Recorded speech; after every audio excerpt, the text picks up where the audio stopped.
Yeah, bro. So if I sit here, it's fine. Yeah. Yeah, that's crazy. Yeah, whatever. That's fine. Are you gonna chuck this on YouTube, Zeb, or no? Huh?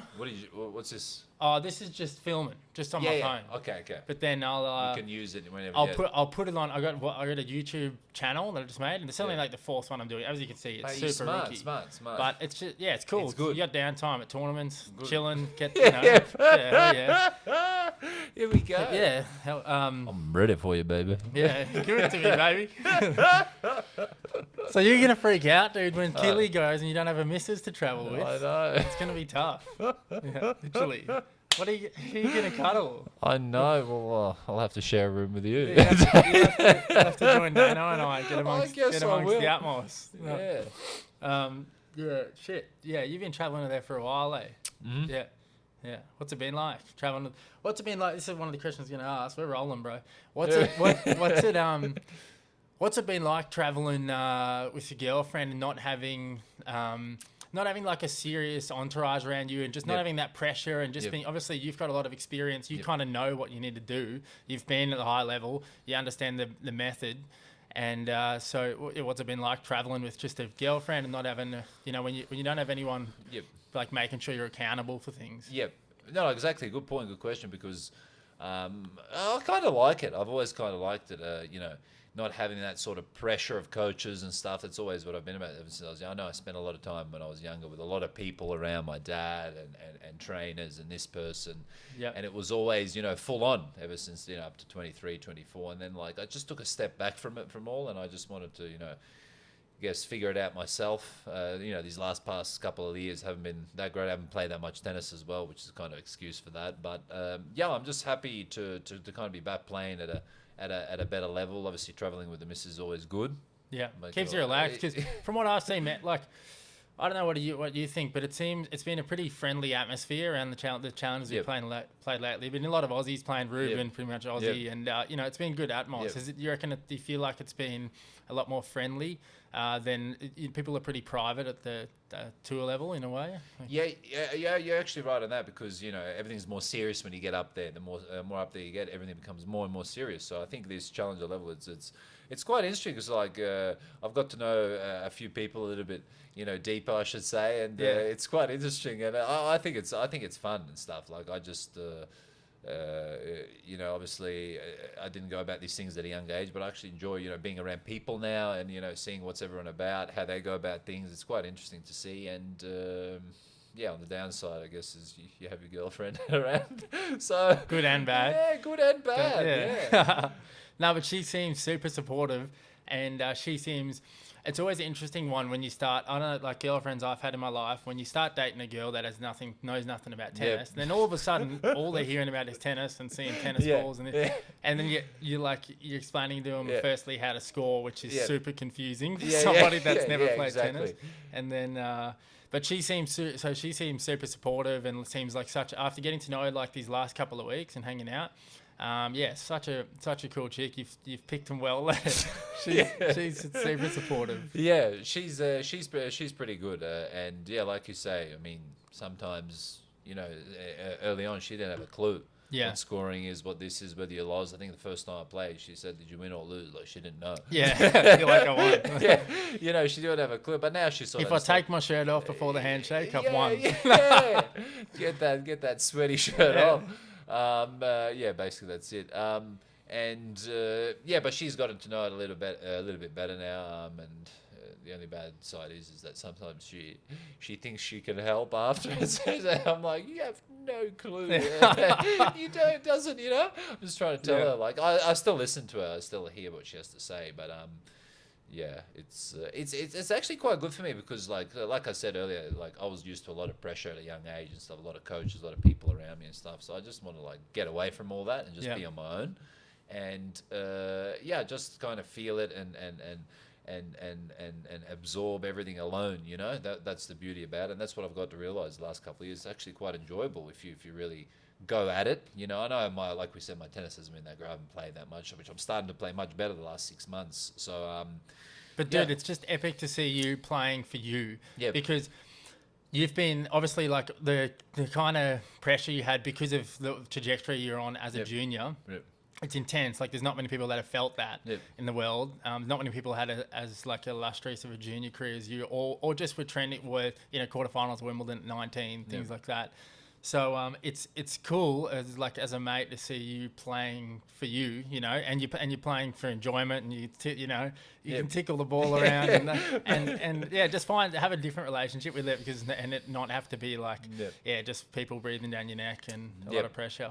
Yeah, exactly. No, I remember those times. There was huge, a lot of expectations. Like I said, when I got to the quarters at Wimbledon at 18 from qualies, and then I was top 40, 50 before I was 19. I was top 30 at 19. So there was all this expectation. I was there. I quite handled it pretty well for, let's say, 4 or 5 years and stuff. And but the age of probably 23, 24. I think about 24, closer to 25. 24, I spiraled out to about 250. I think at 25, I came back to top 60. So it was more like 25, close to 26 when I was like, I had a break from it mentally, and I sort of got away with it. I didn't train a bit and took time away, and then obviously my rank started to fall. Then COVID happened, and so like that. It's been 3 or 4 years that I lost pretty quickly. Yeah. But the last year is good. I mean, I was 900 in the world about a year ago. Now back to 300. I'm still quite young, I should say, in my sport. 30. I think 30's okay. For sure, man. These days, people look at Novak. He's calling 36 and you're 26. If you look after yourself, and there's definitely and. It's not like you're playing a brand of tennis like what we're watching Dano's drive volley there. Dive volley. So you're efficient as well. Exactly. So you can you're a bit bigger dudes, I reckon, can play later. Yeah, exactly. And it all comes down to how you play, like you said, and how efficient you are. Like if you look at guys like Lopez or Federer and stuff, they had long careers. They could, I think Lopez is still winning matches at tour events this year in Mallorca, and he's 40, 41 years old. So I think if you play like that, you play efficient. If you don't use your body as much and stuff, for sure. I mean, I think there's 10 or 15 guys now in the top 100 that age 35, 36, 37, 38, maybe even more, I should say. But obviously there's a new younger breed that are coming through that are playing really well and stuff. Younger is obviously better for recovery, but obviously when you get older, you get more experienced. You realize, what you need to do, what you don't need to do. You learn these stuff that you didn't learn at 20 years old, so you can train better, you can train smarter and more efficient. So that's where I've sort of picked up the last 6 months. I'm happy where I'm going. I still reckon I need a little bit more time and stuff, because the depths increase so much in the sport of tennis. All these guys up to 300 and 400 in the world, they're all good. They can all be top 100. There's only 100 spots to be top 100, so bottlenecks. Hey? Yeah. So you need to crack through that 200, 300 mark. There's a couple hundred players that you need to beat to get to the top 100. So let's see if I can do it the next 6 months, 1 year and stuff, and it will be good for me. Yeah, it's different. Just takes time. Like you look at Dominic Thiem, he's played for like 14 months now. Yep. He's got wild cards everywhere. Yep. He was a Grand Slam champion. Yep. And he's 94. I was looking the other day, Dana and I were talking about it. He's 94 in the world. It just shows how hard it is. And that's with wild cards everywhere. Yep. He hasn't had to do what you do and play futures and challenges exactly. again, Yeah, exactly. It's pretty crazy depth nowadays. Yeah, it's dude, I'm just gonna check. I'm just turning this fucking phone on airplane mode. No problem. Because I just realised this. That's what I usually do. Yeah, right. Yeah, man. Okay, so why do you play tennis now? And has your purpose in tennis changed? Like obviously your purpose. Any young kid starting to play tennis, their purpose is to make it as a professional. Yep. Why do you play tennis these days? Do you feel like you want to prove to yourself or prove to people that you can get back there, or is it purely for enjoyment? Yep. Good question. Like I said, the last 4 years I spiraled out of control a little bit. I was trying to figure out who I was not. Trying to get all these pieces of the puzzle back together and stuff. And that was partially my fault because the age of 25, I sort of said I took a step back from everything and stuff. I thought everything got to me a little bit and I wasn't handling it quite well, but. I made it myself very clear. Like about a year ago, I was 900 in the world. I was like, should I play? Should I not play? I decided, look, I'm going to try my best, get back to the top 100, top 50. Not to prove to anyone and stuff, more to prove to myself, because I feel like I still have a good, 4 or 5 years ahead of me, and I can get back to where I should be. I think you got to also look at, you still got to stay healthy, and everything's got to fall into the place. You still got to that's one of the big concerns. If I come back now to 200 and I get injured, then, you know, stuff can happen. I don't know. So if everything goes to plan and you're not injured and you stay healthy, I believe that I can get back to the top 100 to the top 50 in the world. But it's going to require a lot of matches, a lot of work, and it's not going to be easy because all the levels changed. Everything's going up, you know. Yeah, yeah. Out of that young batch, or do you watch much tennis these days? Do you watch much like the tour level? Here and there, I do. Here and there, I do. Yeah. Yeah. Cool. Okay, so when you're a kid, what motivated you to be a professional tennis player as a 10-year-old? Yeah.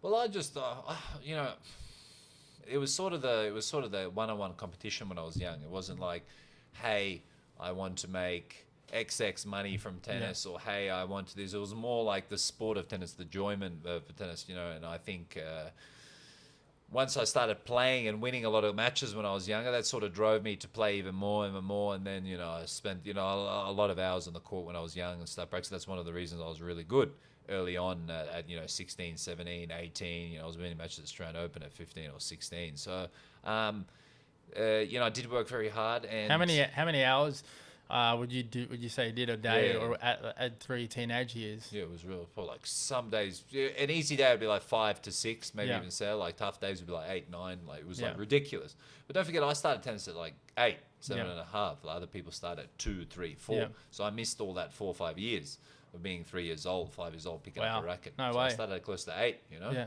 So I did put a lot of work in and stuff, and that's why I had great results and stuff, and it sort of led on to, you know, 16, 17, up to 24, 25 years old. Yeah. Yeah, man. I remember because you're 1 year older than me. I remember you first Aussie Open. I reckon you're 16 with the sunnies on. The sunnies. Beating Storaci. Yeah. Do you remember that match? I remember.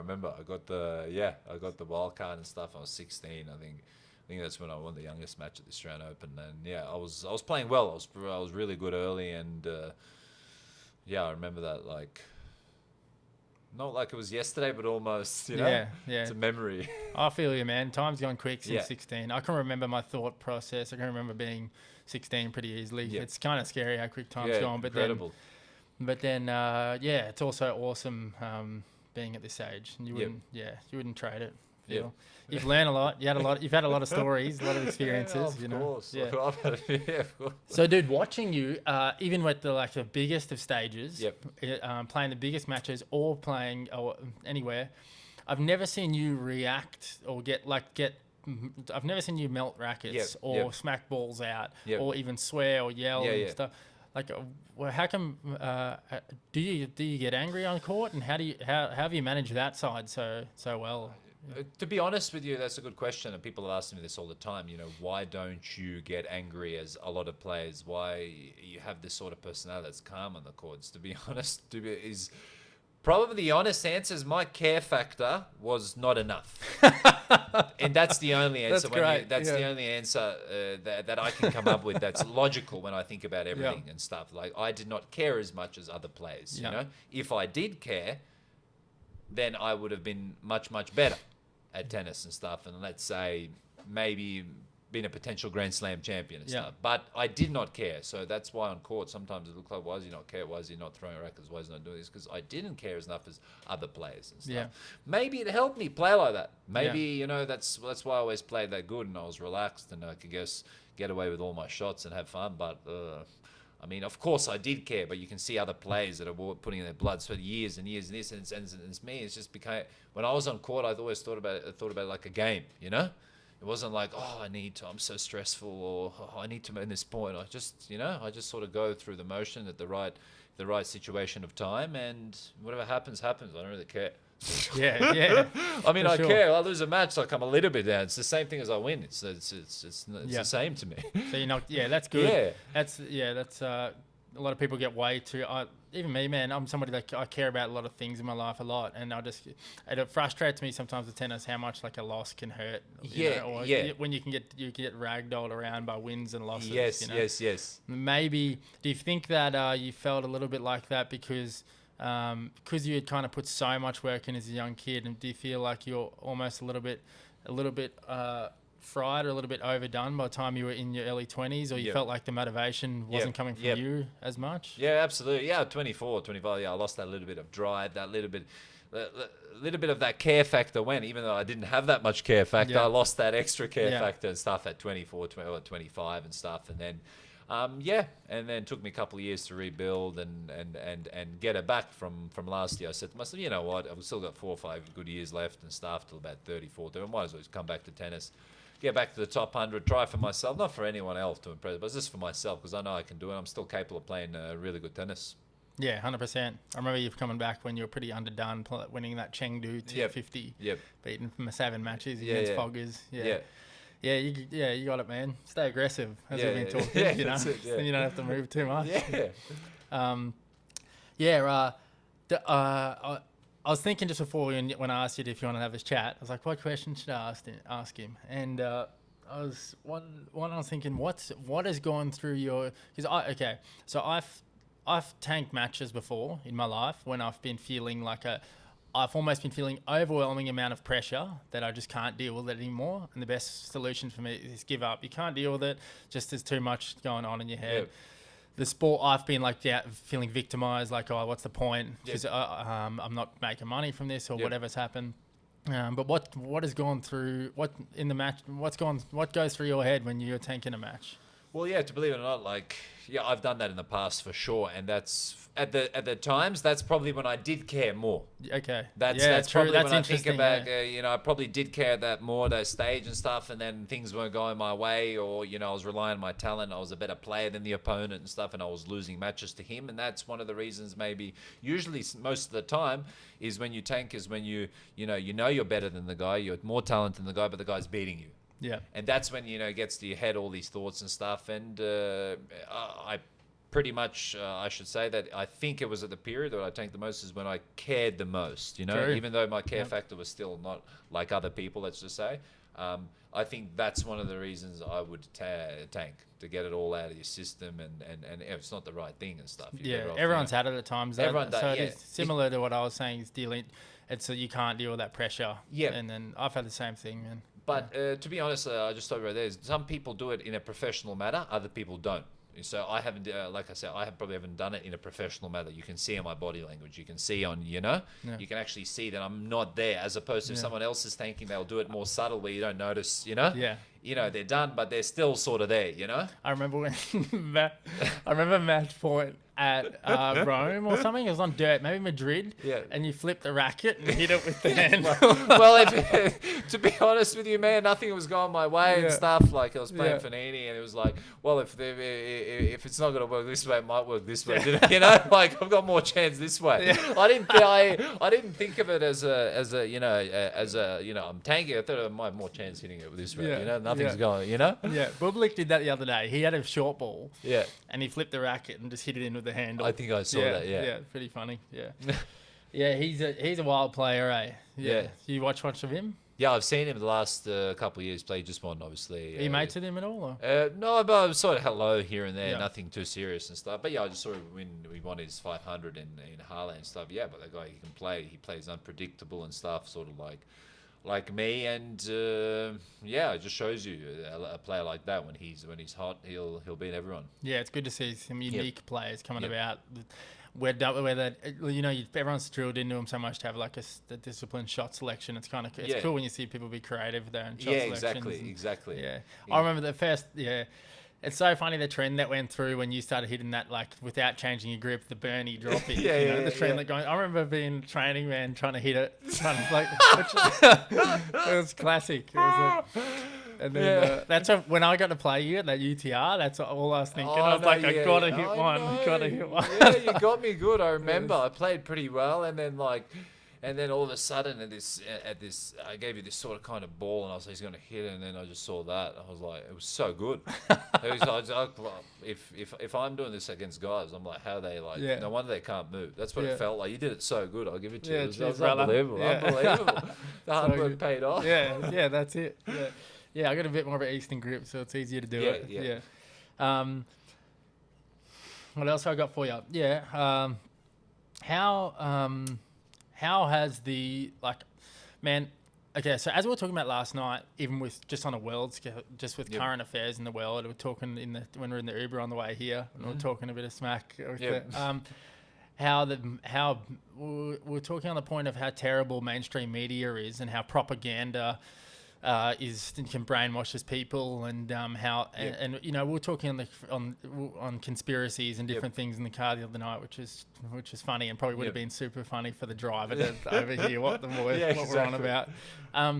But how is mate, just how's it been dealing with mainstream media? Always, as we know, whatever, if it bleeds, it leads, or drama always sells. Yep. I feel like you've copped it pretty hard with Australian media. They have this tall poppy syndrome in a sense, just like it's had the same thing as the Nick a lot. Yep. But how's it been for you, for your well-being, dealing with media through your whole life? Especially, is it like now, you probably, if all the stuff you went through happened now, you probably deal with it better, but you're just so young, man. Exactly. Oh, I know, exactly. I mean, if I was now, I'd handle it differently and stuff. Totally. Like, I look at stuff, what I've said and done back in the past, and it's like, it's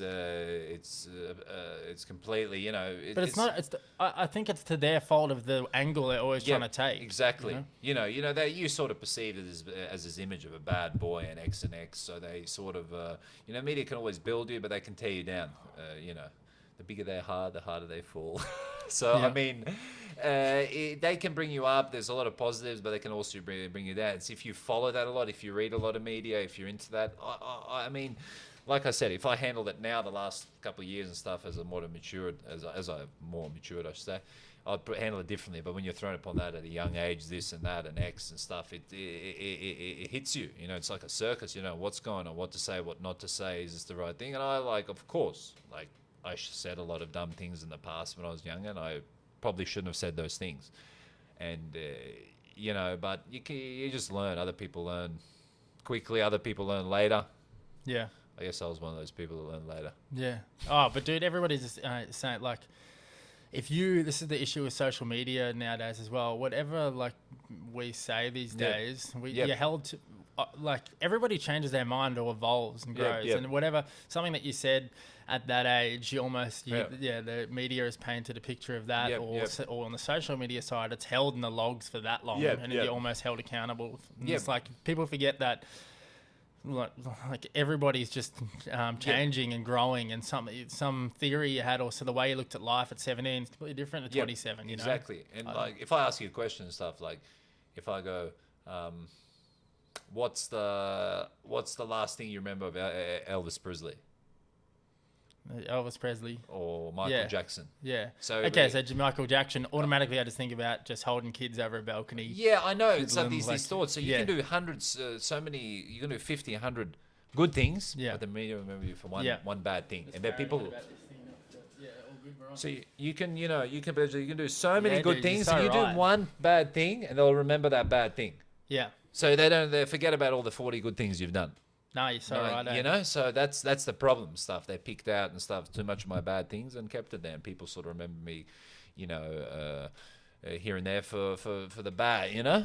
Yeah, but even it's even the case of like, so if I walked around the street and I go, "What do you think of Bernard Tomic? What do you think of him?" Yep. I reckon each person will come back to me and say, they'll have a completely different opinion. They'll have a way more positive opinion than what you think of as the general consensus, because the general consensus is media. And so same with Nick, I feel. People will say, like when you were playing Aussie Open main draw, like it'd be packed. Everyone would be coming to watch it, you know? Of course, but then the media's making out like you're you're unpopular, or you're not liked. But you're not liked. It was not the case at all. If you're walking down the street, I'm sure, and people, like, what kind of reaction did you have walking in the Goldie when people would see you? I mean, people are fine with me, I guess. Generally friendly? So, but they just look you, they're probably startled that it's you and stuff. Some people haven't seen you, so it's like, you know, whoa. But at the end of the day, they're not, you know, Aussies are different. Aussies are, you know, kind of funny. They can start conversations quickly and stuff, so it doesn't really matter. It's not like, you know, I was in Byron one day, I remember it. I've had some funny stories happen in Byron. People are there incredible and stuff. Yeah. But Australians are generally fine. It's not like that. People are pretty friendly. People ask for photos. People are cool. Like, I don't really get it. What happened in Byron? It's just the press that, like... No, I've just had a funny story that happened in Byron back 3-4 years ago and stuff. Like, It was the funniest Well, thing. enlighten me, or is it not PG? I just no, it's kind of okay. I guess I was staying in Byron for a night or two, and then I guess I came to breakfast early at a place. And you're Byron, no one really cares who you are, mate. Like you can walk in this way, that way, and you know. So I walked in the bar. I got out of the car. I think maybe the Bentley back then. I came out of the car and I came to the restaurant. It was at 6 a.m. very early in the morning. And I walked. There's no one there except this one guy, the server and stuff. And this guy's walking his dog just there. And I got out of the car and I walked up, to order. And the guy stops and goes, "Hold on a minute.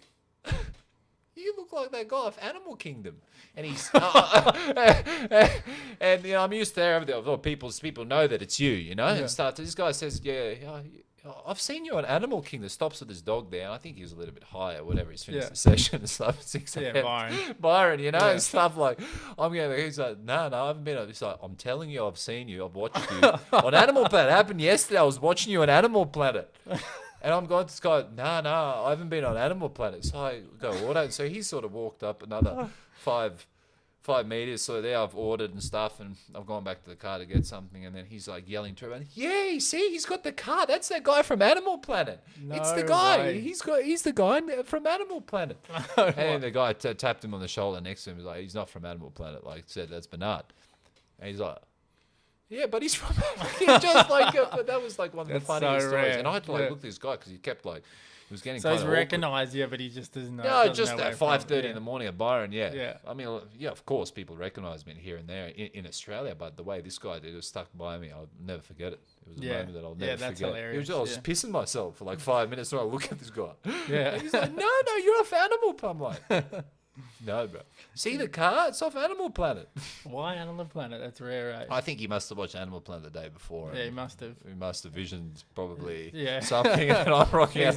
He's mixed and matched. He's seen your face somewhere else. And he's just mixed it with in Byron, mate. What's going on there? What do you think of Byron? Could you live there? I actually think it's great. I actually think it's beautiful. Pat Rafter moved down there and stuff. A lot of people moved down there as well. I think it's an epic place, eh? Yeah. A lot of people don't care. You can walk in. No one really cares. They look at you for a second and that's it. As opposed to you're out in Sydney or Melbourne, people sort of they stare at you for fucking 5 minutes and stuff. Noosa is a bit like Byron in that sense. I feel people don't fuss around. If there are famous people or just I don't know. It's a small enough town. Exactly. It's not that much fuss. Exactly. Good, Where do you reckon you'll end up living once you're finished playing tennis? Will you live on the Goldie? Yeah, I'm probably gonna say more sort of like Sunshine Coast or Byron. Come and join me, brother. Yeah, Let's go. I will. I'll teach you how to surf. Yeah, I will. Somewhere where it's relaxing, not too many people. Sunny Coast is so sick. That's it. Yeah. Gold Coast is still too busy for me, too packed, and stuff, and there's constantly something to do and go here, there. But so I just want to be left alone, like when I stop tennis for those, 3 to 5 years. But probably Sunny Coast, somewhere there. Yeah. Byron even, huh? I'm not sure. Yeah. No, it's good spots, Not having to deal with traffic every day, man. Just living on the coast it's easy to live a healthy lifestyle. It's epic. And good place to bring kids up. Exactly. You and Keely have a couple of plankton. A couple of plankton, maybe we see Miggle up there as well.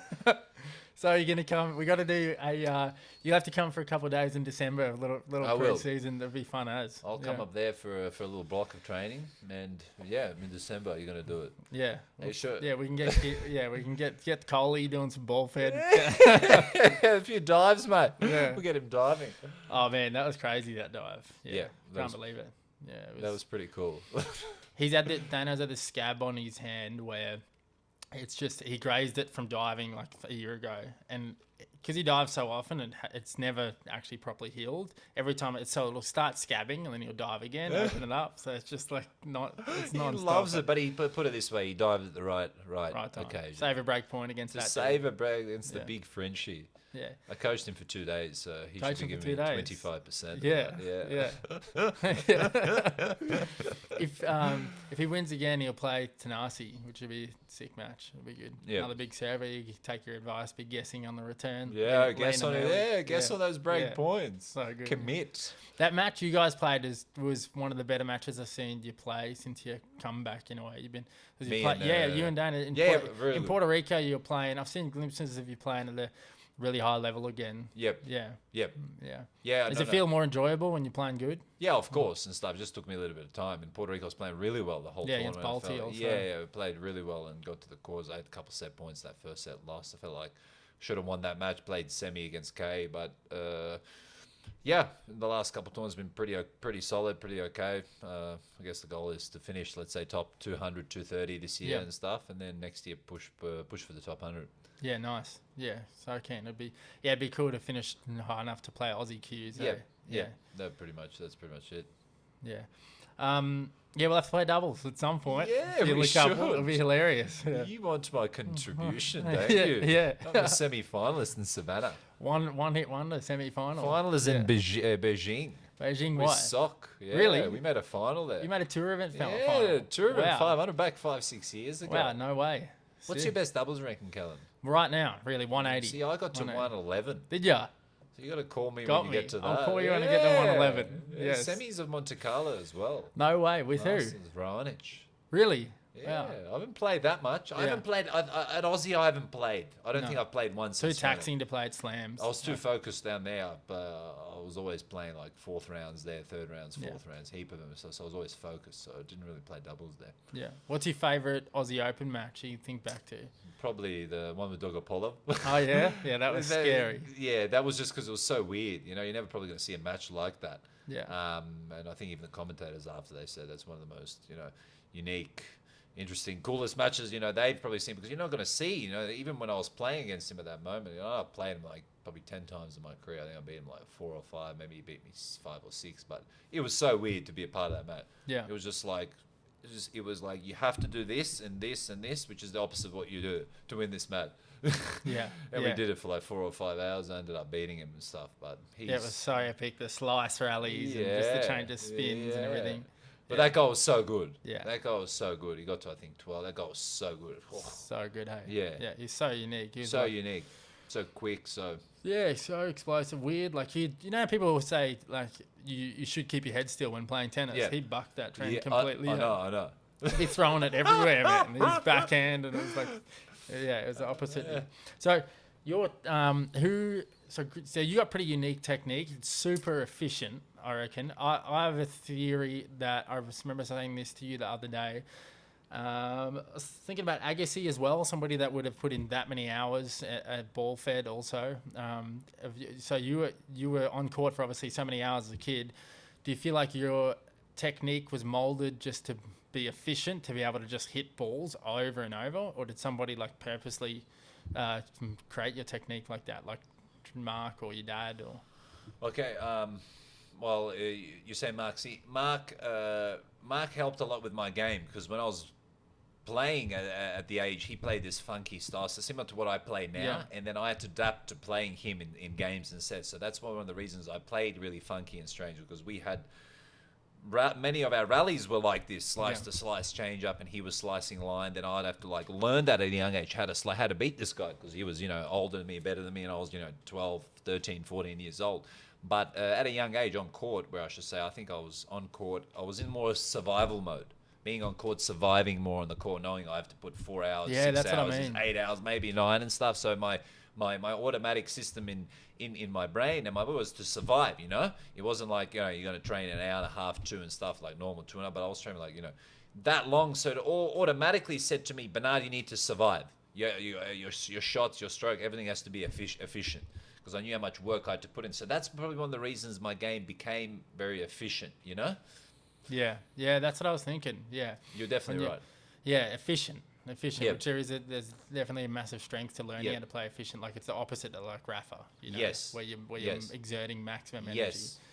Yeah, because your techniques, like obviously your backhand's sound, you can't really, but your technique's just super efficient. Even your serve, you're hitting the ball toss on the ball at the apex, like you're Yep. right on there. Everything's just efficient. The way, Yep. like even it looks like you're if you're looking at your footwork, and it looks like you're barely moving, but you are anticipating well and you're moving efficiently. You're not Yep. having unnecessary steps and Exactly, and that's what I always did. That my anticipation on court was to know where the next ball's going, and I was probably one of the best in the world to do this and stuff, just to feel and know where the next ball's going, where to put the ball, where not to put the ball. And I didn't really need to move because I was pretty tall, and I only move in 1-2 steps, and I sort of glide on the court, where it's a lot of people move, but like I actually glide. I just use my body length, and I just turn to one side of my length, and then I just hit the ball. I don't really move, so it's very efficient. That's the way I was taught, That's the way I just always moved at a young age, to be efficient, to be relaxed, Yeah. It doesn't look like I'm barely moving and stuff. So, did you ever have somebody try and change your forehand to make it to tell you to hit more topspin? Absolutely, of course. I just noticed I spent 6 months ago. I was in Austin. I met up with a guy called Robert Trugaloo, and he worked with a couple of players growing up, and Roddick and Chang and stuff. And what I noticed, like, I didn't know that I actually stopped on my forehand for like half a second. Yeah, I didn't know that. I saw he was showing me on the computer. We put a computer thing up and stuff, and he was showing me how the forehand's actually be like sort of like a C. Yeah. But like with me, I stop. Yeah. Little pause there. Yeah, little pause, and then Yeah. it was a very. Sometimes I don't stop. I keep, but it's very few occasions. More like I do stop for kind of a second. Sometimes I stop for even like half a second more. Like it's weird. I just didn't know that. I thought my forehand was like normal. Yeah. It looked a bit weird, but I just thought it was always going through, but it wasn't. So Yeah. I didn't actually know. Somebody actually showed me on the screens. I was like, hey, that's really interesting and weird. I actually stop. Yeah, it is. Yeah, but You still, know? if you're rushed, then you go a little bit more continuity through it. Yeah. Yeah, so you didn't have anyone, so no coaches drastically try to change. No. Because I look at players like Medvedev, he's the weirdest player, right? So Yeah. I think like if he had the wrong coach when he's younger, somebody that tried to change his stuff, he would never have been as good. And I feel the same as you. If somebody tried to change it. Absolutely. Yeah. Yeah, exactly. I don't know. I mean, if Medvedev tries to take a return serve early, I think it's not going to work for him, or the second serve early. He has to go back. It's just what he's used to. As opposed to like me, I can go back and return there. I can go back forward. I can sort of do everything and stuff. It's just more about me is being efficient and hitting the ball more, like you say, so I don't have to work the next sort of 3 to 5 years, putting balls away, working on my serve, working on my return, Yeah, for sure. Yeah. And would you watch much of when you were up and coming? Would you watch much of your own tennis? You mentioned you saw your forehand for the first time. Did you watch many of your own matches or anything? Or would you ever go back and watch highlights of yourself? I would in certain matches to where I was playing well, just to see what I was doing and stuff. Confidence. Yeah, a bit of confidence stuff. Yeah, I mean, there's stuff that I've picked up, but stuff I've learned the last 6 months. Back then I was a lighter. Yeah. Not that I was fit, I was lighter. True. I'm pretty fit now. I played a bunch of tennis the last year and so a lot of matches and stuff. But I was, back 93, 94 kilos back then. But when you get older, you get tougher to lose weight. Things sort of stick on you a little bit more. And I noticed about 6 months, I was about 99, 100 kilos. And, now I got it down to about 97, 98. But I'm trying to get it down a little bit more to about 96 and stuff. That's going to help me and stuff. But my prime movement when I was playing there was probably 94. Yeah. So it's still, there's still a couple of kilos that can help, because you don't realize a couple of kilos is still a couple of kilos. Yeah, you feel it big time, eh? Yeah, Just movement, especially in between tournaments. Yeah. Yeah, 100%. Yeah. And when did you? So everyone naturally So I went to. Did you go to high school or did you homeschool? I did a homeschool. From what age? No, I went to state primary and stuff. Southport or something? Or? Yeah, Southport. I went to TSS in grade 8 and grade 9 I sort of did distance. That's when I sort of didn't end up going to school. Yeah, because when I was at school, like year 10, 11, 12, I started at when you kind of get in that social scene, you start getting invited to parties, things like that. It's kind of a bit of a crossroad, where you're like, you have kind of, I definitely could have put in more through those later teenage years. I was like, because I was a social dude as well. I felt like I was missing out on stuff. Like when I was going away to tourneys or going to training all this time. Yeah. And do you feel like, did you ever feel like you were missing out on anything growing up, or you had so much tennis in front of you that you weren't aware? Yeah, I did think about that and stuff. That's partially what, sort of like I got away from at 25. I sort of got to do normal things the last 3-4 years and not be too much around tennis and stuff, and not take life too seriously and stuff. That's what I figured out. I mean, back growing up, you don't know, you're a kid, you're obviously playing and stuff. And I had a dad that was pushing me hard and stuff. So it was always, tennis. So I meant I didn't get to probably live the normal life of a kid that's probably going to school, hanging with his mates, growing up at 15, 17, going to parties, sleepovers, that X and X. So I only caught up to those things, 3 or 4 years ago, started doing a little bit more and start being more normal and stuff. And I was like, you know what? I wanted to be normal, you know? I wanted to feel normal for a bit. I wanted to take the spotlight out of myself and stuff. So partially, I was happy because, I was happy where I was. It's just I was starting to get in a very happy place because tennis is a tough sport. But I realized since I was like 8, 9 years old, every day committing. And when you get to 24, 25, that was like, close to like 20 years almost, 18 to 20 years where it was like hard work and stuff. And then I sort of let go mentally a bit and started being normal, started going to parties, going to this and stuff. And I mean, that also, I went through that phase as well. What age did you have your first drink? I mean, I drank here and there. Like I probably drank when I was 18, 19. But it was one off, 19, here and there, once every couple of months and stuff. It's like, normal kids probably are starting younger when they're 16, 17, 18, going to here. These days. I had a first drink at 18. I didn't have my, I was always partying once whenever I could in a couple of months, say 5, 6, 7 times a year and stuff. But, the last 3, 4 years, I got to be normal, not travel on airplanes, got to be more home, got to be... go to a few parties, go to this, feel normal and stuff like this, and stuff.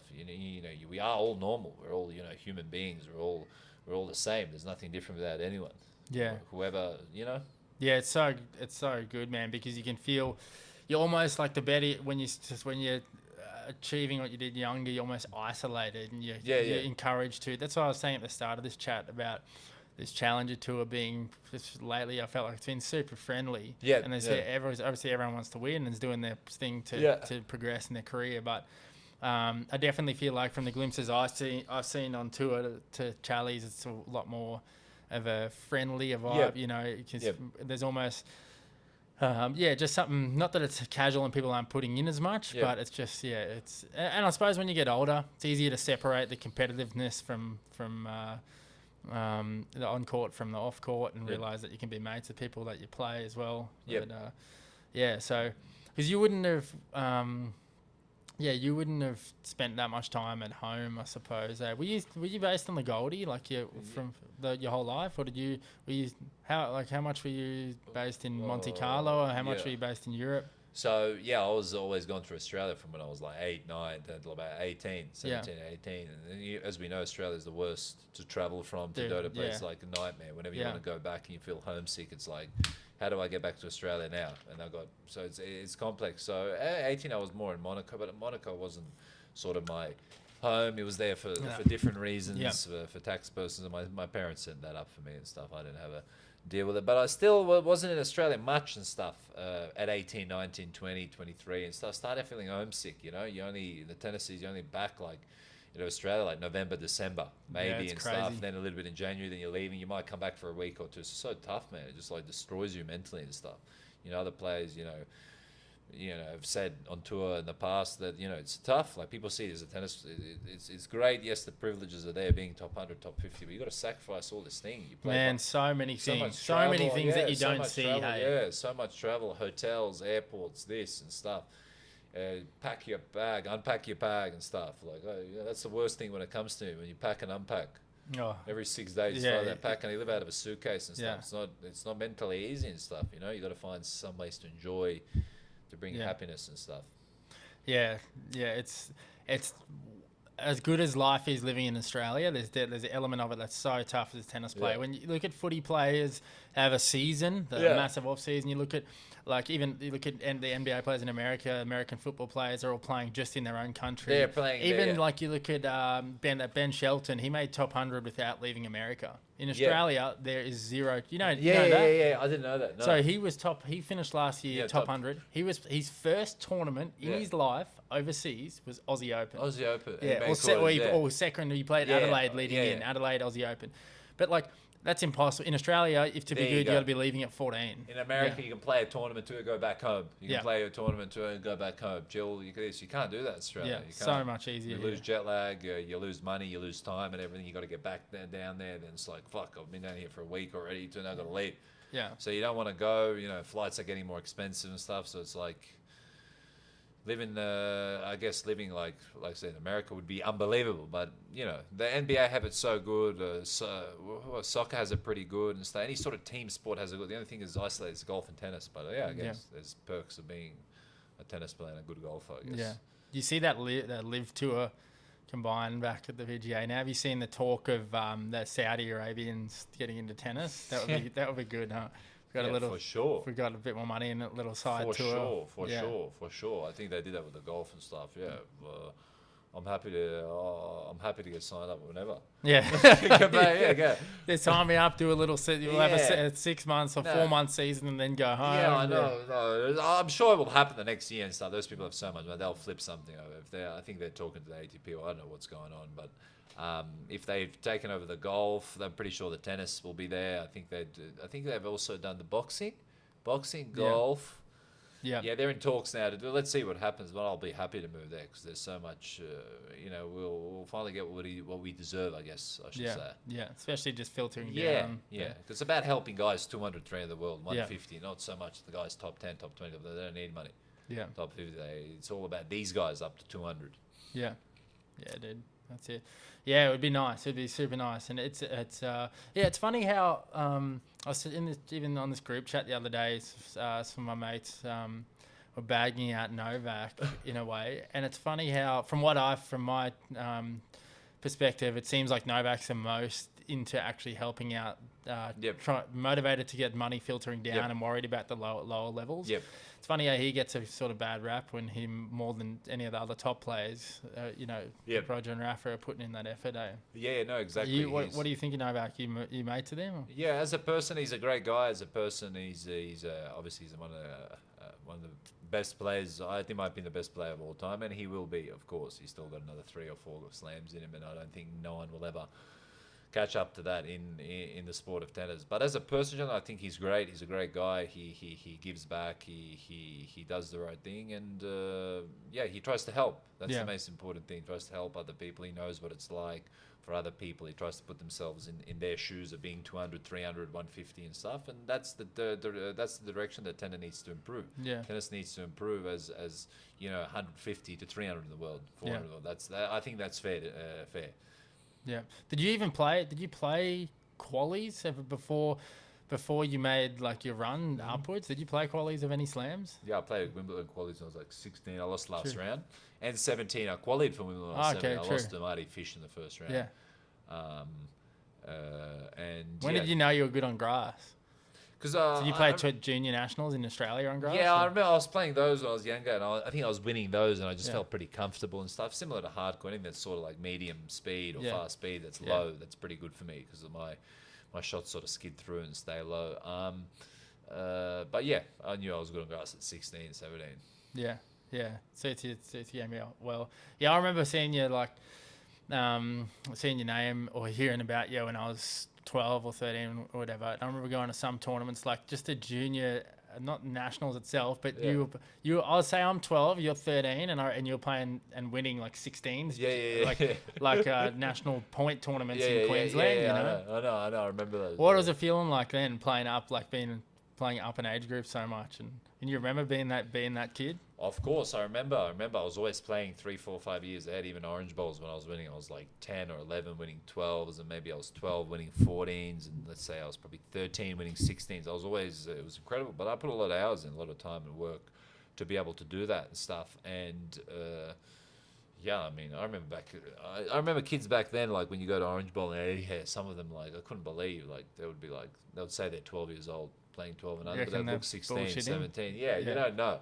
Yeah. Like, you don't know. Back when I was playing guys 6, 14 and under that look like they're 18. Yeah. It was incredible and stuff. Some people, I guess, I don't know. I mean, I do remember those periods when we were playing. I remember all the tournaments in Aussie and stuff. I remember seeing you there. I was a bit younger and I wasn't as good. So I wasn't a competitor to you then. When did you start tennis? I started at probably 7 as well. I played so I was born in South Africa and I moved to Australia at 4, and then I have a brother that's 2 years older than me, and we I'm a middle child. I got a younger brother and older brother, and same as you, man. I loved just the early ages of playing sport. I played soccer, rugby, and that, but I just wasn't. I just liked individual sport. Yeah. I wanted to either lose myself or win myself, you know. Yeah. And then I think I got super competitive with my older brother, and then just playing him, I was Yeah. into it, you know. And I was like my parents they were always sporty and keen on me playing sport, but they weren't pushy to my tennis at all in a way. Yeah. Almost I didn't have like heaps of influences on learning of what tournaments to play or how important they were. Just didn't have a ton of help on development stuff. I was pretty casual, and I thought that was enough because I was good on the sunny coast, you know. And and I was just I had a little ego. I was happy I was popular, decent tennis player. Would enjoy going to my like early tennis life is probably super different to yours, but I wanted to I really wanted to like be a pro, man. I absolutely love tennis. I'd stay up watching Hewitt all night. But I remember my first memory of you, I reckon, is, I don't know, man, maybe be like Rod Laver or Ben Lee or something. I remember seeing you and thinking like, whoa. I was like, whoa, that's everyone was like, that's Bernard Tomic. Holy shit. Yeah. I remember you playing ducks in the final of Rod Laver, like 12s. I reckon maybe the first time I saw you play. You used to wear the sunnies. Yeah, I know. Yeah, that was classic. Yeah. Time goes quick, man. Would you get if you had kids? Would you get your kids into tennis, or would you veer them away from it? Probably not, just because I've spent, I don't know, what am I, 30 now since I was 22 years, you know. Overdose of tennis, man. So I'll just I don't think that after sort of my career and stuff, I don't think I'm going to head too much towards tennis. It's not like I just want to get away from it, you know? Yeah. I mean, I don't know. Then I can't answer that as well because I don't know what can happen in 4 or 5 years. It's probably difficult to let it go. For some people it is, some people it isn't. I don't know. But I guess after tennis, it's not like I want to coach or help or someone, you know? I just want to get away from it for 5-10 years and not see a tennis ball. Yeah, for sure. It's done, okay. Yeah. But, you know.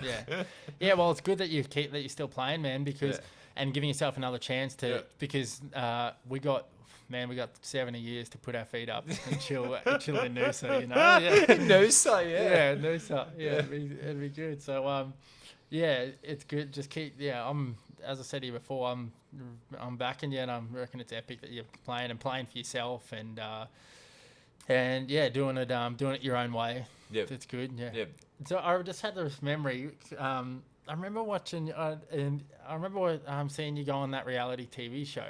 What was that like? What was it? Was that just because it was good coin or what? I'm a celebrity. Yeah, that one. I think that was up 4 or 5 years ago. I think I saw. Obviously. Did they just approach you and offer you this? Yeah, it was just at the period of time. I was like, might as well. I mean, the money was really good, and I was like, what should I do? Should I do it and stuff? Then I got there halfway. I was like, after 3-4 days, I didn't realize it was that long. It was like disgusting. It was like so long. Really? Yeah, it was like gonna be. I was like, nah, this shit ain't for me. I'm off, mate.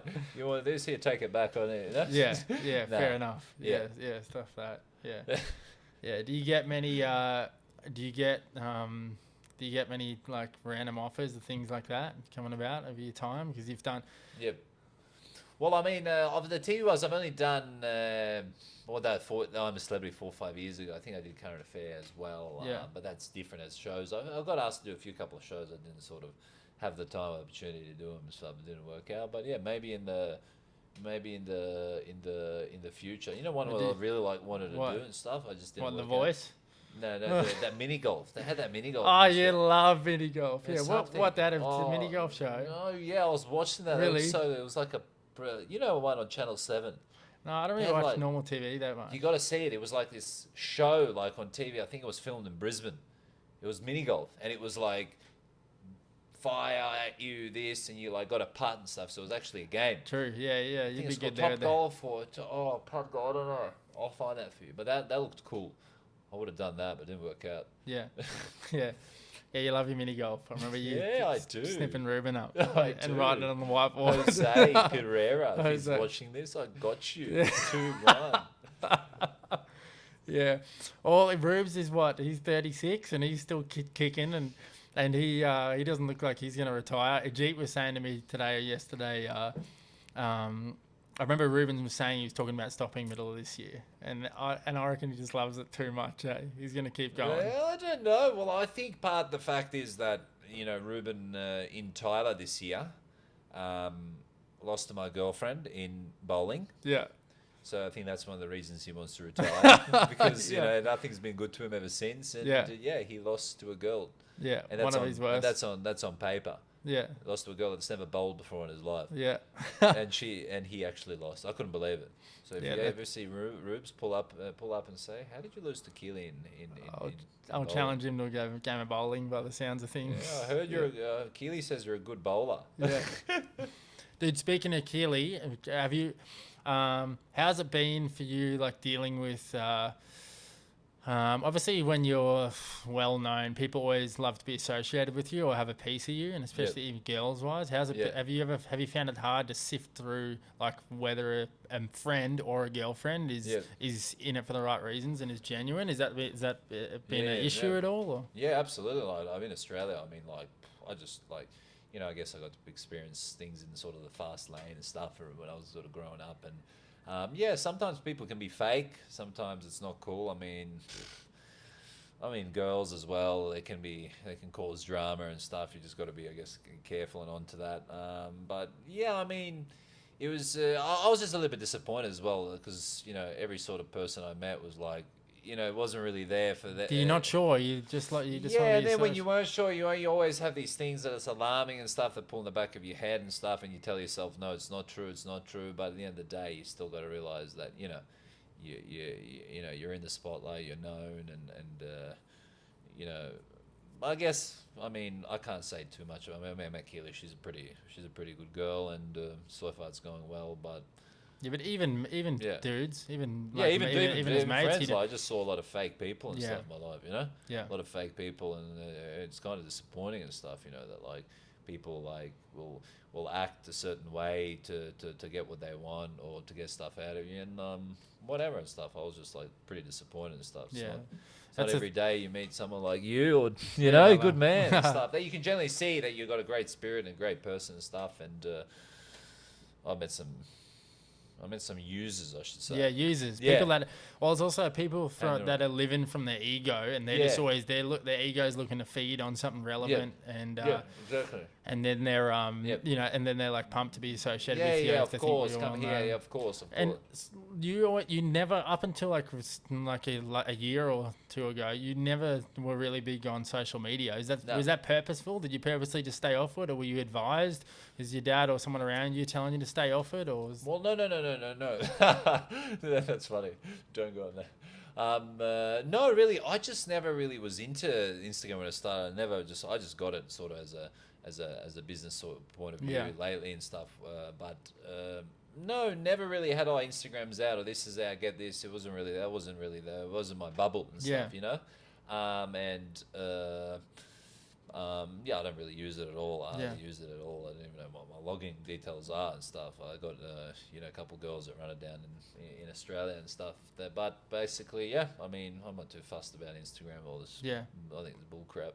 Yeah, good, man. Because a lot of people, like, speaking of the ego, a lot of people it's linked in with their self-worth. It can be super like I'm fearful when I have children, if I have a daughter, man, thinking about her, dealing with like this whole social media landscape, it can be pretty creepy, Yeah. And when people are, they can hang a lot of their well-being or their self-worth on the Insta race. Exactly. And especially for you growing up, well known. Yep. It's a good thing, and it's probably helped you with a lot of. Yep. Because we get so much, like, I'm sure you deal with it now. You get so much hate. Like, I'm no one, man, and I get so much hate mail from losing matches and that. Yeah. So I couldn't imagine, it's just it's poisonous, Yeah, it is. It's poisonous, contagious, and you just don't want to look at it. You don't want to really think. It's pretty good that I actually don't put my time and effort in looking at all these people and what they have to say, even if it's good, even if it's bad. I can judge what's good, what's bad, but in your case, I hope you don't have a daughter. Yeah. I'll live out in the bush and homeschool her. In Sunny Coast, I'll be there. That's when you just got to hope that you install the right values into the daughter or the son, or install the spyware. or mandatory helmet camera when they go out. Yeah, that's what I think with phones these days and stuff. Everything is freaking like, you know, everyone's big brother's listening. Yeah, but you don't know who's listening now. Yeah, who's watching. Yeah. Yeah. So completely off topic of tennis. Last thing, what do you think of like this current state of the world? What do you we're chatting about on the topic. We're chatting about like aliens and chatting about some funny stuff the other night.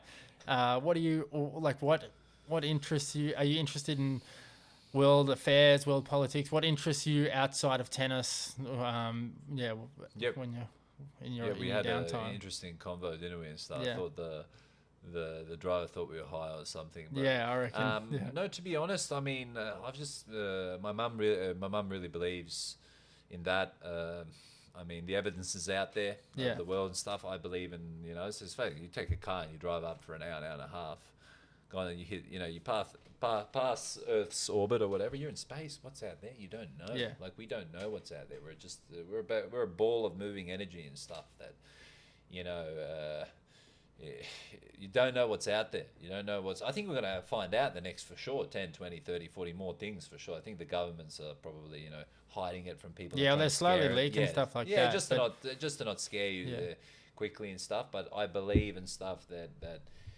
not like Men in Black sort of stuff that you know, someone's going to turn into an alien and like or absolutely a cockroach and like could be a few lizards running the earth, but I do believe that there's other stuff there, and there are different worlds, there are galaxies. You don't even know what's out there, the Milky Way. So if we don't know what's out there, we don't know what's out there. Something that there has to be stuff there.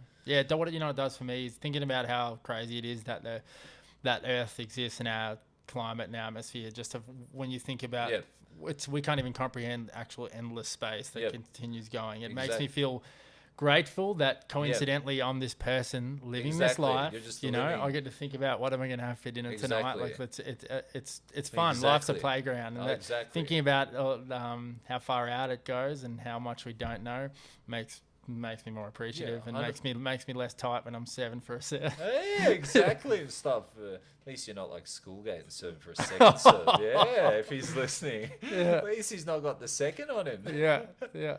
That was classic. He knows all about second serves, mate. I remember staying up watching that. That was when in Dubai qualies. I know, and he crapped himself, mate. He I think he double faulted once the whole match, and then in like, I think 5-4 serve, he doubled like twice or 3 times. Yeah.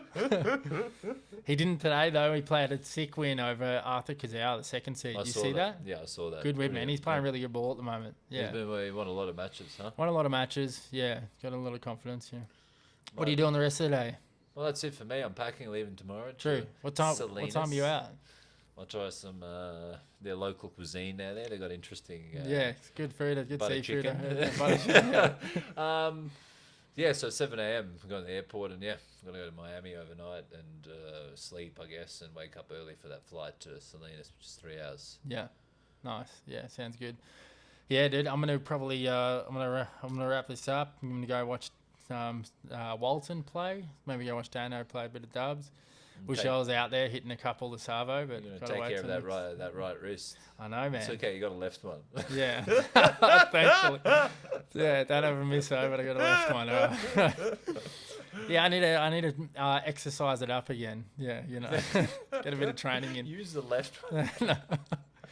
Dude, but Benny, it's been sick to hang with you the last couple of weeks, and